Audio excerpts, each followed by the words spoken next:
तो फ्रेंड्स, मैं सलोनी आप सभी का हमारे यूट्यूब चैनल स्टडी ट्यूटोरियल में स्वागत करती हूं। आज के इस वीडियो में मैं ऑब्जेक्ट ऑफ ऑडिट का सेकंड पार्ट कवर करने वाली हूं।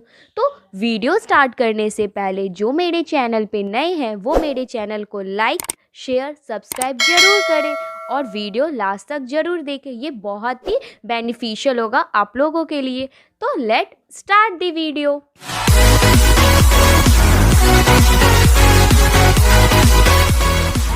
Of audit.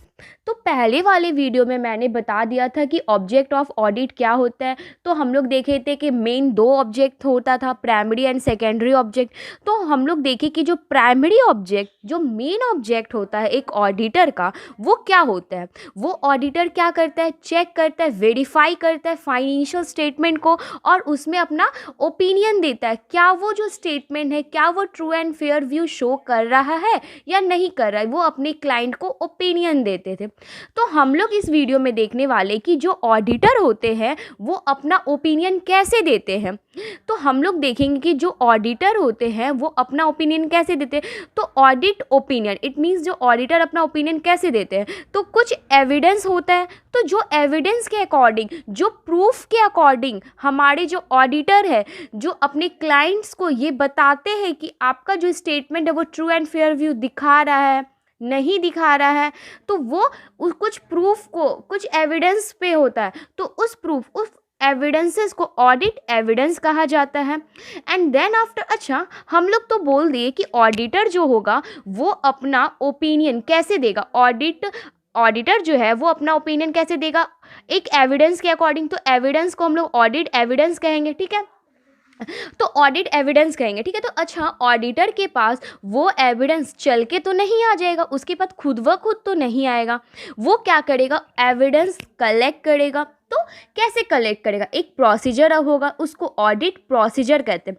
फिर ऑडिट प्रोसीजर का भी दो सब पार्ट होता है, एक होता है सब्सटेंटिव प्रोसीजर, एक होता है कंप्लायंस प्रोसीजर, ठीक है। तो हम लोग देख लिए कि हम लोग का जो ऑडिटर अपना ओपिनियन देगा तो कैसे देगा ओपिनियन, एविडेंस के अकॉर्डिंग। एविडेंस आएगा कहाँ, प्रोसीजर के अकॉर्डिंग आएगा। प्रोसीजर मतलब वो फॉलो करेगा, उससे उसको एविडेंस मिलेगा और जब उसको एविडेंस मिलेगा वो अपना ओपिनियन दे देगा, ठीक है। तो ऑडिट अपना प्रोसीजर, ऑडिट प्रोसीजर दो तरह का होता है बताया है, सब्सटेंटिव एंड कंप्लायंस। तो सब्सटेंटिव का भी दो सब पार्ट है, क्या क्या है, वाउचिंग एंड वेरिफिकेशन हो गया एक, और दूसरा हो गया एनालिसिस ऑफ अ की एंड फाइनेंशियल रेशियो। तो देखेंगे कि हम लोग देख रहे हैं कि एक स्टेप्स को फॉलो कर रहा है तभी एक ऑडिटर अपना ओपिनियन दे पा रहा है अपने क्लाइंट्स को, ठीक है। और उसके बाद होता है कंप्लायंस, ठीक है। तो कंप्लायंस और सब्सटेंटिव प्रोसीजर ये दो सब पार्ट हो गए ऑडिट प्रोसीजर का। तो सबसे पहले मैं कंप्लायंस को बताने वाली हूँ। तो कंप्लायंस प्रोसीजर क्या होता है, तो कंप्लायंस प्रोसीजर उस प्रोसीजर को कहा जाता है जिसमें एक ऑडिटर जो इंटरनल कंट्रोल्स होते हैं एक बिजनेस का उसको चेक करता है। तो आप लोग पूछेंगे कि एक ऑडिटर इंटरनल कंट्रोल को क्यों चेक करेगा, उसका तो काम है सिर्फ बुक्स ऑफ अकाउंट को चेक। तो मैं बताती हूँ क्यों वो कंप्लायंस प्रोसीजर को फॉलो करेगा।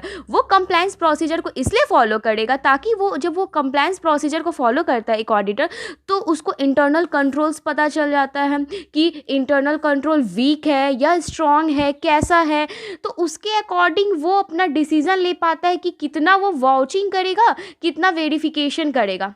इट मीन्स हम देखेंगे जो कंप्लायंस प्रोसीजर होता है इसमें क्या करते हैं, ऑडिटर इंटरनल कंट्रोल को चेक करते हैं। ये तो पता है इंटरनल कंट्रोल्स क्या होता है।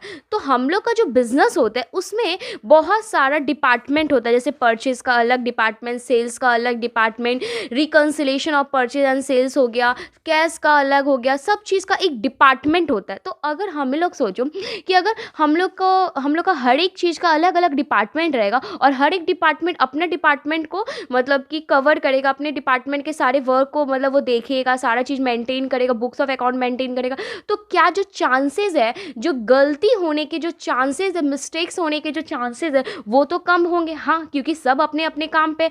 अगर यही चीज़ अगर बहुत सारे डिपार्टमेंट नहीं रहते, मेजर्स नहीं रहते हमारे बिजनेस में, तो सारे काम एक ही व्यक्ति करेंगे, एक पर्सन है वो सारे के सारे वर्क वही कर रहे हैं, ठीक है। एक ही आदमी सारा का काम कर रहा है। तो सारा एक ही काम करेगा तो गलती होने के जो चांसेस है वो बहुत ज़्यादा हो जाएंगे। अब एक के ऊपर सारा मतलब कि भार हो गया कि इसको सारा काम इसी को करना, तो वो बहुत प्रेशर होगा उसके ऊपर और वो बहुत सारी गलतियाँ करेगा। इट मीन्स हम लोग देखिए कि जो कंप्लायंस प्रोसीजर वही चेक किया कि इंटरनल जो कंट्रोल है इस बिज़नेस का तो अच्छा नहीं, क्योंकि इसमें एक ही पर्सन है और वही सारी चीज़ को कंट्रोल करता है। तो इसका इंटरनल कंट्रोल्स क्या हो गया, वीक हो गया। और जब इसका इंटरनल कंट्रोल वीक होगा तो इसका जो चांस है, मतलब जो चांसेस होते हैं कि मतलब गलती होने का जो चांसेस है, मिस्टेक होने का, वो बहुत ज़्यादा। तो जो ऑडिटर होंगे वो वाउचिंग और वेरिफिकेशन ज़्यादा से ज़्यादा करेंगे, इसलिए जो हमारे ऑडिटर वो कंप्लायंस को करते हैं। ठीक है, तो कंप्लायंस करने से ऑडिटर को क्या पता चलता है, इंटरनल कंट्रोल्स पता चलता है कि इंटरनल कंट्रोल वीक है या स्ट्रांग है। अगर इंटरनल कंट्रोल वीक या स्ट्रांग रहता है, इसके अकॉर्डिंग वो क्या करते हैं, वाउचिंग एंड वेरिफिकेशन करते हैं। अगर हम लोग बताना चाहेंगे कि अगर इंटरनल कंट्रोल जो हमारा होता है बिजनेस का, अगर वो स्ट्रांग रहेगा तो जो चांसेस ऑफ मिस एप्रोप्रिएशन हो गया, जो मिस स्टेटमेंट हो गया, वो क्या होगा, कम हो जाता है। बहुत ही मतलब कि गलती होने का जो चांसेस होता है वो बहुत कम होता है। तो जो हमारे ऑडिटर है वो क्या करेंगे, कम से कम वॉचिंग एंड वेरिफिकेशन करते हैं। ठीक है, तो अब हम लोग देख ले कि इंटरनल कंट्रोल्स चेक करके अकॉर्डिंग तो वॉचिंग एंड वेरिफिकेशन होता क्या है। तो ये सब्सटेंटिव प्रोसीजर का दो पार्ट होता है, vouching and verification and analysis of a key financial ratio. Vouching and verification मतलब शॉर्ट में बताते हैं कि वाउचिंग होता है क्या, इसका एक पूरा चैप्टर आएगा वाउचिंग एंड वेरिफिकेशन का, तो वो वहाँ पे हम पूरे अच्छी तरह से एक्सप्लेन करेंगे। बस यहाँ पे शॉर्ट में बता देते हैं वाउचिंग क्या होता है। जब कोई ऑडिटर अगर हमारे ट्रेडिंग एंड पीएनएल के आइटम को मतलब चेक करते हैं तो उसको वाउचिंग करते हैं। इट मीन्स इनकम और एक्सपेंसेस का क्या होता है, वाउचिंग होता है। जब ऑडिटर हमारे इनकम और एक्सपेंस की बुक्स को ऑडिट करेंगे, चेक करते हैं, इट मीन्स हम लोग क्या करें, हमारे ऑडिटर क्या करें, वाउचिंग करें। जैसे सैलरी का वाउचिंग, फिर अगर प्रिंटिंग एंड स्टेशनरी वाउचिंग हो गया, परचेज का वाउचिंग हो गया, तो ये सारी चीज़ का वाउचिंग करते हैं, वॉचिंग करते हैं। ठीक है, तो हम लोग समझ गए कि मतलब जब कोई ऑडिटर हमारे इनकम और एक्सपेंस को ऑडिट करेगा तो हम लोग उसको वॉचिंग कहते हैं। तो वेरिफिकेशन क्या होता है, तो वेरिफिकेशन ये होता है कि जो हमारे ऑडिटर है जब बैलेंस शीट के आइटम्स को, जैसे हो गया मेरे एसेट्स हो गया, लाइबिलिटीज़ हो गया, जब उसको चेक करते तो उसको वेरिफिकेशन कहते हैं। इट मीन्स अ वॉचिंग हो गया एंड वेरिफिकेशन। तो सैलरी का क्या होगा, सैलरी का ऑफकोर्स वॉचिंग होगा। अच्छा, कैश और डेटर्स का क्या होगा, तो ये सब मैम एसेट्स है, तो इसका क्या होगा, वेरिफिकेशन होगा। तो यही होता है वॉचिंग एंड वेरिफिकेशन। तो जब एक ऑडिटर को अपने कंप्लायंस प्रोसीजर को फॉलो कर लेता और उसको पता चल जाता है कि जो इंटरनल कंट्रोल है वो वीक है, स्ट्रॉन्ग है, क्या है, उसके अकॉर्डिंग वो वॉचिंग एंड वेरिफिकेशन करता है। अच्छा, अब दूसरा देखेंगे एनालिसिस ऑफ अ की एंड फाइनेंशियल रेशियो।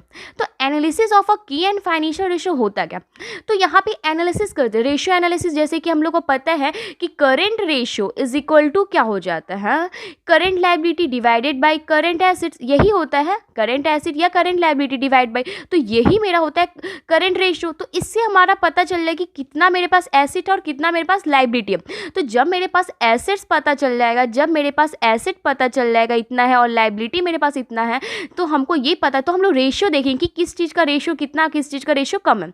अगर मान लो अगर करेंट रेशियो जो मेरा है अगर 4/1 है, इट मीन्स जो मेरा करेंट एसेट है वो 4 है और लायबिलिटी बहुत कम है, इट मीन्स मेरा जो मतलब कि रेशियो एनालिसिस हम लोग किए बहुत ही अच्छा है, बहुत अच्छा है, क्योंकि यहाँ पे एसेट मेरा 4 गुना है लायबिलिटी से, तो बहुत तो अच्छा है। बट यही अगर हमारा जो करेंट रेशियो जो होता है, जहाँ पे current asset divide by current liability हम लोग करते हैं, अगर इसमें अगर रहेगा 1/4, इट मीन्स जो मेरा करेंट एसेट है उसका 4 गुना मेरा लायबिलिटी है, इट मीन्स बहुत ज़्यादा। तो यहाँ पे इसका जो बहुत कंडीशन बहुत वीक है, तो हमको यहाँ पे क्या करेंगे, इसका गोइंग कंसर्न चेक करेंगे। ये analysis of a key financial ratio किया ही इसलिए जाता है ताकि हम लोग क्या चेक कर सके, उसके गोइंग कंसर्न को चेक कर सकें कि उसका गोइंग कंसर्न है या नहीं है। तो हम लोग ऐसे किसी का बिजनेस में जाके ये नहीं पूछ सकते कि तुम्हारा गोइंग कंसर्न है या नहीं है बिजनेस, तो वहाँ पे हम लोग मतलब डायरेक्टली हम जाके पूछ नहीं सकते। उससे पहले हमको क्या करना पड़ेगा, उसको रेशियो एनालिसिस करना पड़ेगा।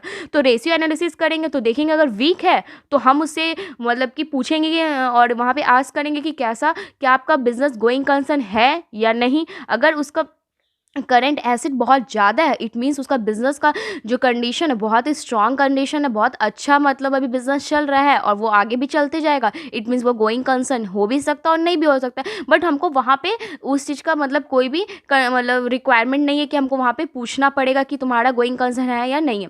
इट मीन्स हम लोग देख सकते हैं कंप्लायंस प्रोसीजर क्यों फॉलो करता है, ताकि वो इंटरनल कंट्रोल्स के बारे में पता चल सके। जब उसको इंटरनल कंट्रोल पता चल जाता है तो वो वॉचिंग एंड वेरिफिकेशन करते हैं उसके अकॉर्डिंग।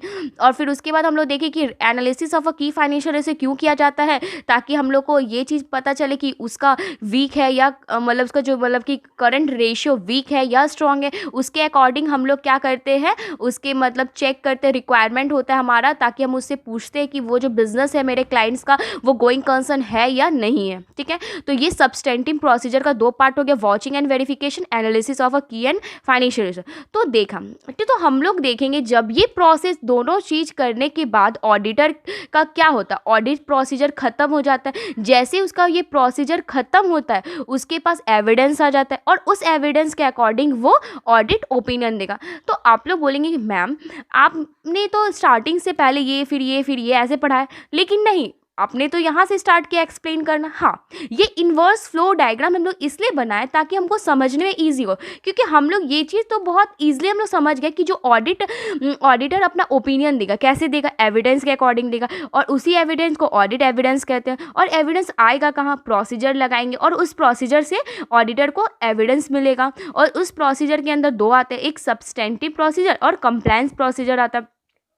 तो इसीलिए हम स्टेप्स बाय स्टेप किए और यहाँ पे हम लोग लिखे भी, फर्स्ट स्टेप क्या करेगा, सबसे पहले कंप्लायंस करता है, फिर सब्सटेंटिव प्रोसीजर, यहाँ से उसका ऑडिट का प्रोसीजर खत्म हो जाता है जिससे कि उसको एविडेंस मिलता और उस एविडेंस के अकॉर्डिंग जो हमारे ऑडिटर होते हैं अपना ओपिनियन देते हैं, क्या वो जो स्टेटमेंट है, जो बुक्स ऑफ अकाउंट प्रिपेयर किया गया है अकाउंटेंट के द्वारा, फाइनेंशियल स्टेटमेंट, क्या वो ट्रू एंड फेयर व्यू दिखा रहा है, नहीं दिखा रहा है, तो वो बताया जाता है। इसलिए मैंने यहाँ पे लिख भी दिया, it is a inverse flow diagram, मतलब स्टार्टिंग मेरा होगा कंप्लायंस से होगा। तो आज का वीडियो यहीं तक है, और वीडियो अगर पसंद आए तो वीडियो को लाइक, शेयर एंड सब्सक्राइब जरूर करें। Thanks for watching, bye bye.